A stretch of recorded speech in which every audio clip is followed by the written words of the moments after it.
হযরতে বেলাল হাবশির জন্য ছোট্ট একটা 4 আঙ্গুল বিশিষ্ট একটা কাঠ বিছানো হতো, ওখানে আগুন লাগিয়ে দেওয়া হতো, হযরতে বেলালকে উপর করে শোয়াই দেওয়া হতো, নিজের পিঠের সমস্ত রক্ত বেরিয়ে ওই আগুন নিভিয়ে যেত, তারপরও তারা নির্যাতন কমায় নাই। নাউযুবিল্লাহ। হযরতে সাইয়েদনা বেলাল রাদিয়াল্লাহু তাআলা আমার প্রিয় মাহবুবের হিজরতের 43টি বছর আগে পৃথিবীতে জন্ম। কত বছর আগে? হিজরতের 43 বছর আগে সারাত নামক স্থানে হযরত বিলাল জন্মগ্রহণ করেন। পিতার নাম হলো রাবা। পিতার নাম কি? রাবা। মাতার নাম হলো হামামা। মাতার নাম কি? হামামা। জোরে বলুন না সুবহানাল্লাহ। পৃথিবীর জগতের মধ্যে হযরতে বিলাল হাবশী,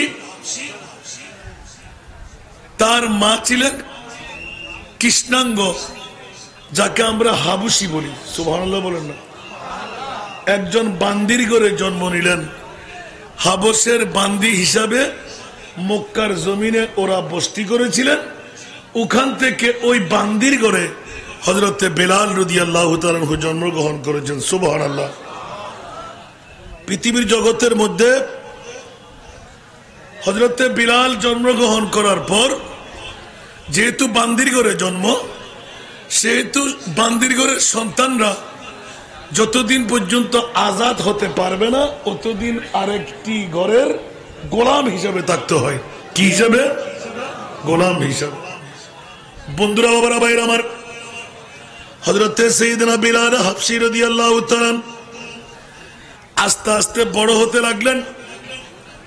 মক্কার জমিনের মধ্যে যে সমস্ত বাবাহীন এতিম সন্তানরা বাবাহারা হয়ে যায়, মারা অন্যত্র বিয়ে নিয়ে নেয়, ওই এতিম ছেলেদের জন্য রাহবর কেউ থাকে না।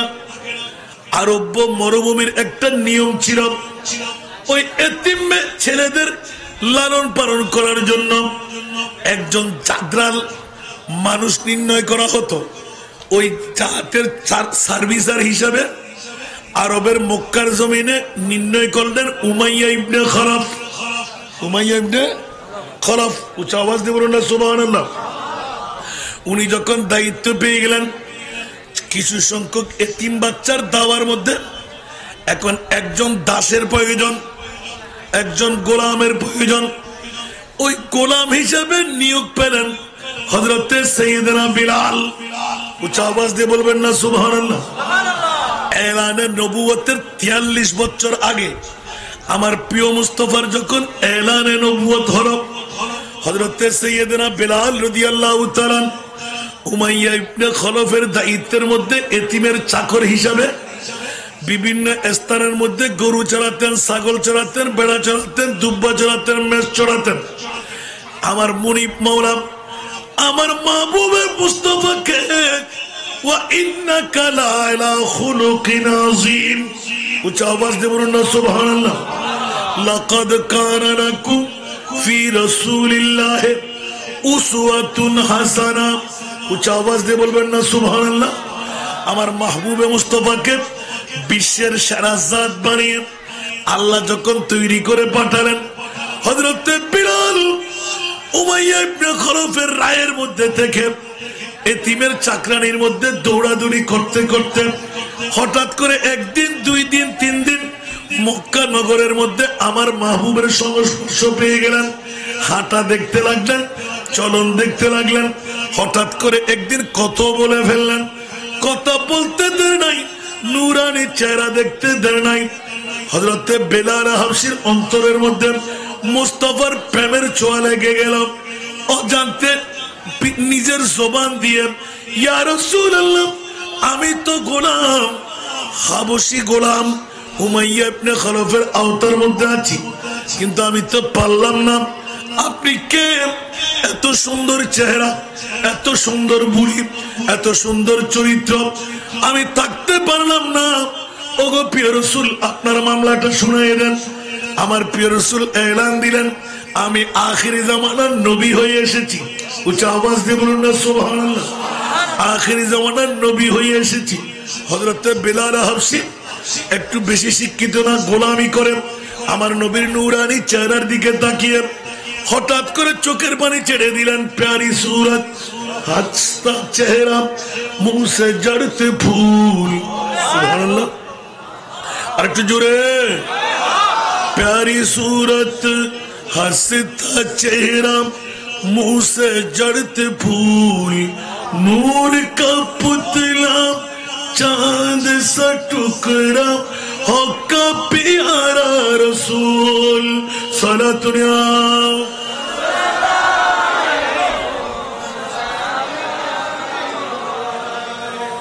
আমার প্রিয় রাসূল যখন নূরানি জবান খুলে ফেললেন, চেহারার দিকে যখন তাকাইতে লাগলেন, বন্ধুরা খেয়ালদারি করবেন, ইমানের জোশ মোহাব্বত যখন অন্তরে জায়গা পেয়ে যায়, স্বাভাবিক চেহারা দিয়ে আর দেখা হচ্ছে না।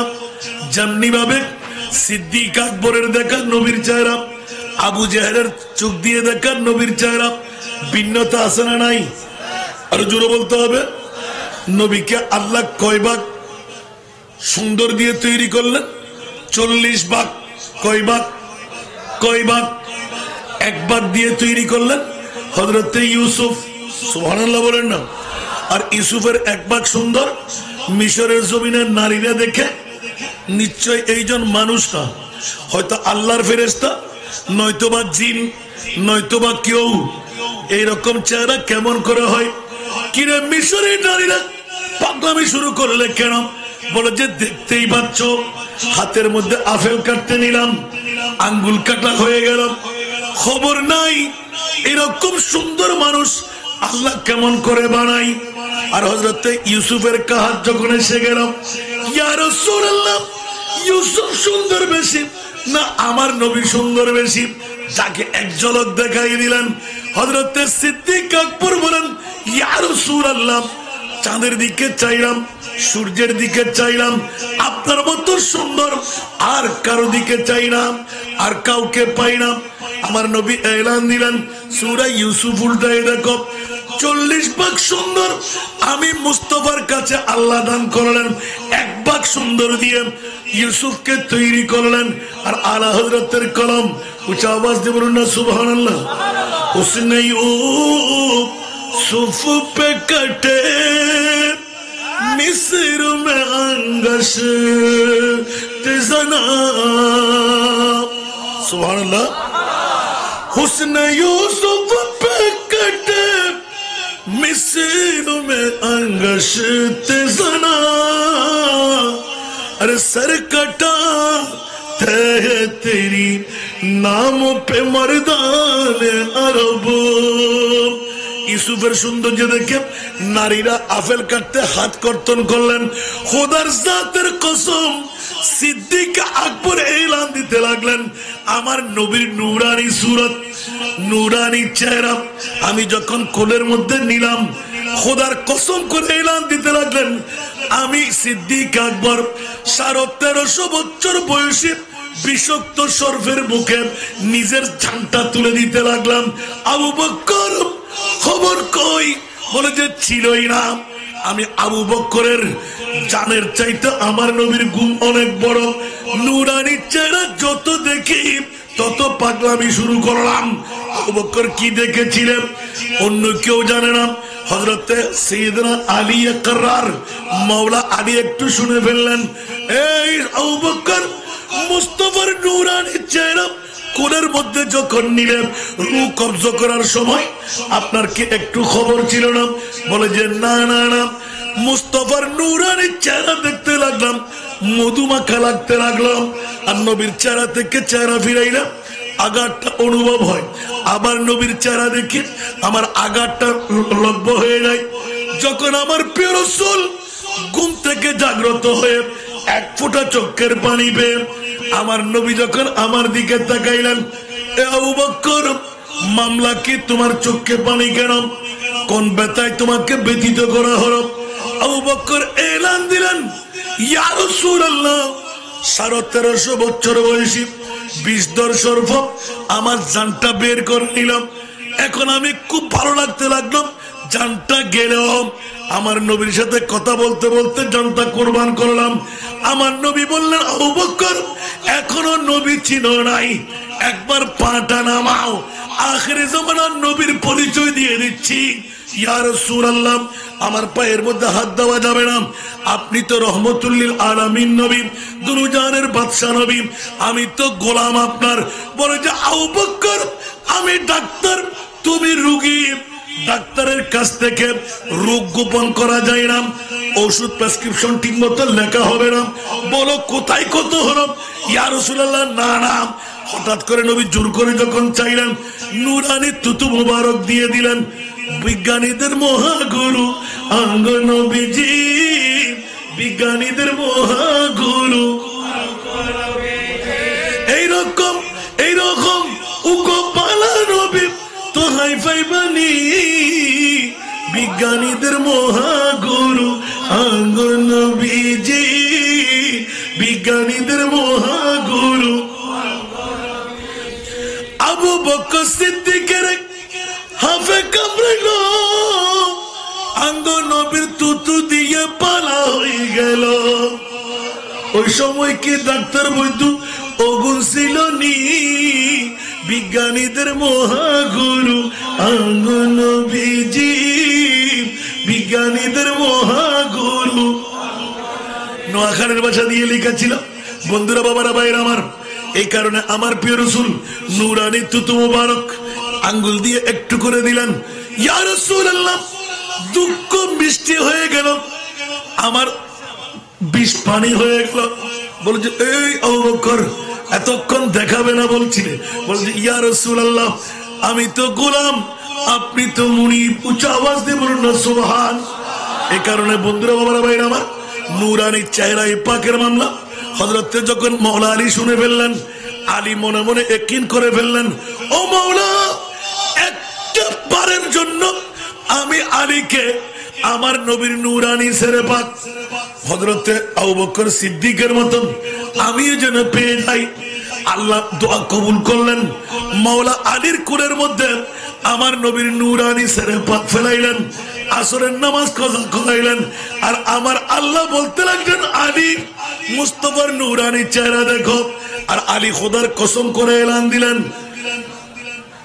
জমি পে अर्श आज़म का निशान मालूम होता है, ज़मीं पे अर्श आज़म का निशान मालूम होता है, अली की गोद में दोनों जहां मालूम होता है। उच्च आवाज দিয়ে বলবেন না সুবহানাল্লাহ। হযরতে মাওলা আলী যেমন নিয়ত করলেন তেমন পেয়ে গেলেন। নুরানি নবীর চেহারা দেখতে দেখতে রোজা আসল পর্যন্ত দেখে ফেললেন, তাতাসারা পর্যন্ত দেখে ফেললেন। আলী কোথায় পেলেন? বলে যে খোদার কসম, আমার নবীর চেহারায় পেয়ে গেলাম। আওয়াজ দিয়ে বলবেন না সুবহানাল্লাহ। হযরতে সাইয়েদনা বেলাল হাবশী, আমার মুস্তাফার নুরানি চেহারা, মুস্তাফার নুরানি বলি, মুস্তাফার নুরানি চলন দেখেই তো পাগল, কলমার দড়ি দিয়ে দিলেন। ইয়া রাসূলুল্লাহ, গোপনের মধ্যে থাকতে হবে। আমি কলমার তেলাওয়াত করলাম, লা ইলাহা ইল্লাল্লাহু মুহাম্মাদুর রাসূলুল্লাহ সাল্লাল্লাহু তাআলা আলাইহি ওয়াসাল্লাম। উচ্চ আওয়াজ দিয়ে বলবেন না সুবহানাল্লাহ। বন্ধুরা, বাবারা, ভাইরা আমার, অনেক রাজের কথা দুনিয়ার জমিনের মধ্যে। হযরতে বেলাল হাবশীর রক্ষণের দায়িত্ব কেদের ছিল? এতিম ছেলেদের রক্ষণ। জোরে বলুন না সুবহানাল্লাহ। আর নেতা হিসেবে ছিলেন উমাইয়া ইবনে খলফের রায়ে, অর্থাৎ করতলে নেতা ছিলেন উমাইয়া ইবনে খলফ। এতিমের সরদারি দায়িত্ব পেয়ে অনেক রাজত্ব তার আওতার মধ্যে এসে গেল। সেই সময়, যে সময় হযরতে বেলাল হাবশী ইসলাম ধর্ম কবুল করলেন, ওই সময় মাত্র তিনজনের নাম। এক নম্বরে হযরতে আমাদের মা খদিজাতুল কুবরা, দ্বিতীয় নম্বর সোহাইব রুমি রাদিয়াল্লাহু তাআলা, তৃতীয় নম্বর মিকদাদ ইবনে সৌদ। উচ্চ আওয়াজ দিয়ে বলুন না সুবহান। মিকদাদ ইবনে আসওয়াদ, এই তিনজন লিস্টেড করা। তার মধ্যে চতুর্থ জন হলো হযরতে সাইয়েদনা বেলাল হাবশী। উচ্চ আওয়াজ দিয়ে বলুন না সুবহানাল্লাহ। বন্ধুরা, হযরত সাইয়েদনা বিলাল রাদিয়াল্লাহু তাআলা ইসলাম ধর্ম কবুল করে আস্তে আস্তে গোপন কথা ফাঁস হতে লাগলো। মূল কথা, রাজের কথা, সত্য কথা কোনদিন গোপন থাকে না। আস্তে আস্তে পাশ হয়ে গেল। উমাইয়া ইবনে খলফের দরবার পর্যন্ত পৌঁছে গেল। উমাইয়া দুরার বাড়ি, শখের বাড়ি, বিরাট বিরাট কাস্টডিও জ্বালায় শয়ন করা, বেমা পাথর চাপা দেওয়া, নির্যাতনের স্টিম রোলার এমন ভাবে চালু হয়ে গেল, নিজের জিব্বা মোবারকের মধ্যে লা ইলাহা ইল্লাল্লাহ মুহাম্মাদুর রাসূলুল্লাহ যে জবান দিয়ে কলমাটা উচ্চারণ করো, ওই জিব্বাটা সেট করে দেওয়া হলো। উচ্চ আওয়াজ দিয়ে বলুন নাউযুবিল্লাহ। হযরত সাইয়েদনা বিলাল জিব্বা সেট হয়ে যাক, মাংস ছুটে যাক, চর্বি গলে যাক, সমস্ত শরীর সাদা আর কালা দাগ হয়ে গেল, তারপরেও হযরত বিলালের দাওয়া ছিল আহাদ আহাদ আহাদ। উচ্চ আওয়াজ দিয়ে বলবেন না সুবহানাল্লাহ। আমার নবী আসা যাওয়া করতেন, নবীর দেখা না পাওয়ার জন্য অনেক সময় বেঁধে রাখতেন, আবার অনেক সময় বেমা মাংসের টুকরো ছিঁড়ে যাচ্ছিল, রক্তের নহর জারি ছিল। ওই আরবের মক্কার জমিনের ছোট্ট ছোট্ট বাচ্চাদেরকে টাকা দিয়ে, কলা দিয়ে, মোলা দিয়ে গরুর মতন, ফাঁসির মতন রশি লাগাই দিত, আর ওরা টেনে হেসড়ে চারিদিকে নিয়ে যেত, আর রক্তের নহর জারি ছিল। না না, এক রওয়ায়াতের মধ্যে লিখন আসতে লাগলো, হযরতে বেলাল হাবশির জন্য ছোট্ট একটা তারাঙ্গল বিশিষ্ট একটা কাঠ বিছানো হতো, ওখানে আগুন লাগিয়ে দেওয়া হতো, হযরতে বিলালকে উপর করে শোয়াই দেওয়া হতো, নিজের পিঠের সমস্ত রক্ত বেরিয়ে ওই আগুন নিভিয়ে যেত, তারপরও তারা নির্যাতন কমায় নাই। নাউযুবিল্লাহ। একদিন কথা কথার প্রসঙ্গে এই নির্যাতনের আওয়াজটুকু আমার মোস্তফার কান পর্যন্ত পৌঁছে গেল। আমার প্রিয় রাসূল থাকতে পারলেন না, কারণ আমার নবী সবকিছু বরদাস্ত করতে পারে। আল্লাহর কোরআন বলতেন, হারিসুন আলাইকুম বিল মুমিনিনা রাউফুর রহিম। উচ্চ আওয়াজ দিয়ে বলুন না সুবহানাল্লাহ। ও আল্লাহ, এমন কেমন নবী আমাদেরকে দিচ্ছ।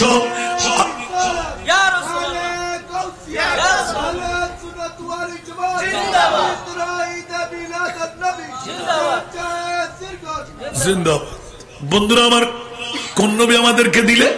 আল্লাহ এলান দিতে লাগলেন, যে নবী সব কষ্ট বরদাস্ত করে নিতে পারে, কিন্তু উম্মতের চুল পরিমাণ কষ্ট যে নবী বরদাস্ত করতে পারে না।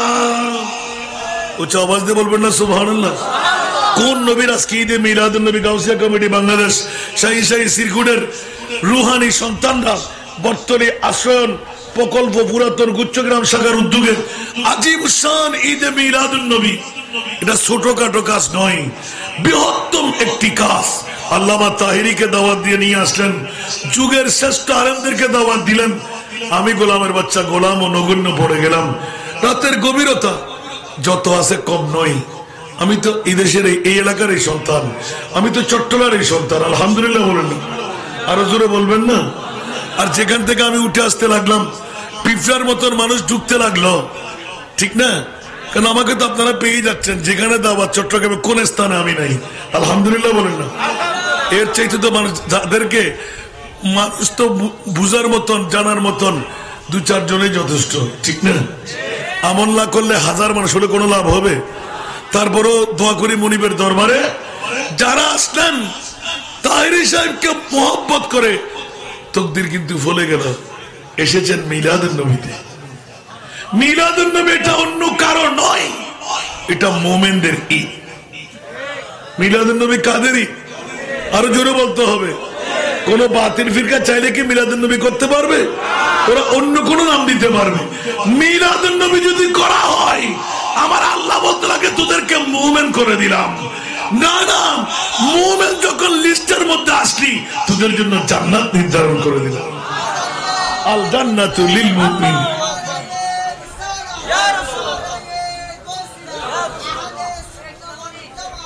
জিন্দাবাদ। বাবারে মসলক আলা হযরত বললো তার বেশি বলা যাবে না, আমাদের যে বিষয়টা একটু ঘেটে নিয়ে আসতে হবে না, আল্লাহ কবুল করুক। অনেক নাতের কলি এসে যায়। হযরতে সাইয়েদনা বিলাল রাদিয়াল্লাহু তাআলা মুস্তাফার প্রেমের মধ্যে ইসলাম ধর্ম গ্রহণ করেন।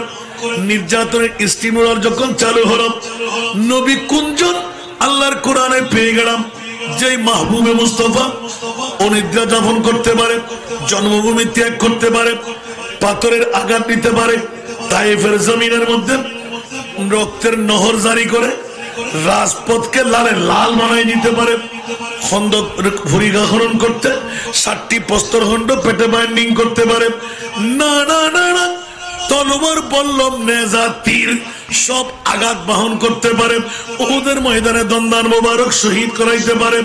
ইয়া রাসূলুল্লাহ আপনার পরিচয় চাই। আমার আল্লাহ পরিচয় করাই দিলেন, হারিসুন আলাইকুম বিল মুমিনিনা রাউফুর রহিম। উচ্চ আওয়াজ দিয়ে বলবেন না সুবহানাল্লাহ। এমন নবী আমি তোদের মাঝে দিলাম। আল্লাহ কেমন নবী দিলেন? যে নবী নিজের সব বাহন কষ্ট নিতে পারে, উম্মতের চুল পরিমাণ কষ্ট আমার নবী বরদাস্ত করতে পারে না। উচ্চ আওয়াজ দিয়ে বলবেন না সুবহানাল্লাহ। আর আমার নবী কার পাগল? উম্মতের পাগল। কার পাগল? আমরা তো বিবির পাগল, আমরা তো মায়ের পাগল, আমরা তো বাবার পাগল, আমরা তো সম্পদের পাগল। আর নবীর কাছে জিজ্ঞাসা করি একবার, ইয়া রাসূলুল্লাহ দোজাহানের বাদশা হওয়া সত্ত্বেও আপনার বিল্ডিং বাড়ি কই, আপনার সম্পদ কই, আপনার এই বিড়া মাটি কই, আপনার এই সব কিছু কই? বলে যে না না না, আমি রসুল কারো মতন নই, আমি সাধারণ মানুষ নই। ইয়া আল্লাহ তোমার মাহবুবকে তুমি কোন নবী বানাইলেন? বলে যে এমন নবী বানাইলাম যা ইতিমধ্যে অনেক ভাইরাল হয়ে গেল, অনেক মানুষের বিবেকের আদালতে রাখলাম। যারা নবী নিয়ে গুত্তাগুত্তি করেন, মিলাদ নবীর কথা বললেন, গৌসুল আজমের উরুসের কথা বললেন, খাজা গরিবের আমাদের ইয়াদের কথা বললেন। নানা বন্ধুরা, আগুনের কাটা লাগে, গায়ের মধ্যে ব্লাড প্রেশার বেড়ে যায়, ফ্যাট কামড়ি বেড়ে যায়, বেমা আঘাত সৃষ্টি হয়। আমি বলবো বন্ধু, তোর পেট কামড়াইলে কি হবে? নিশ্চিত তুই ইবলিস শয়তানের ভাই। মুনিবের দরবারে একবার জিজ্ঞাসা করে দেখ, আল্লাহ 1,24,000 2,60,000 নবী আর রসুল তৈরি করে আর সব আল্লাহর মেহমান কাউকে বানাও নাই, আমার নবীকে কেন আরশের মেহমান বানাইলে?